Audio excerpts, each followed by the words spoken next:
वाटपाच्या दाव्याचा निकाल झाल्यानंतर दाव्यातील प्रतिवादी आपला हिस्सा वाटप करून मागू शकतो का? नमस्कार, मी ॲडव्होकेट कैलास नाईक. कोर्ट कचेरी या यूट्यूब चॅनलवर आपले स्वागत आहे. एखाद्या मिळकतीबाबत वादी हे वाटपाचा दावा विरुद्ध पक्षाविरुद्ध म्हणजे प्रतिवादी विरुद्ध दाखल करतात.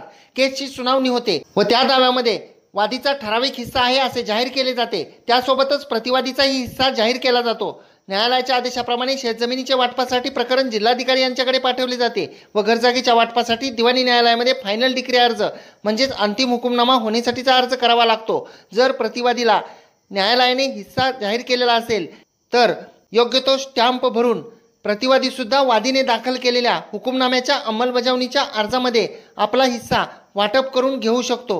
कारण वादी व प्रतिवादी हे दोघेही वाटपाच्या दाव्यामध्ये वादीच असतात व प्रतिवादीलाही स्वतःचा हिस्सा वाटप करून मागण्याचा हक्क व अधिकार असतो. व्हिडिओ आवडल्यास व्हिडिओला शेअर करा. कोर्ट कचेरी या यूट्यूब चॅनलला सबस्क्राईब करा. कोर्ट कचेरी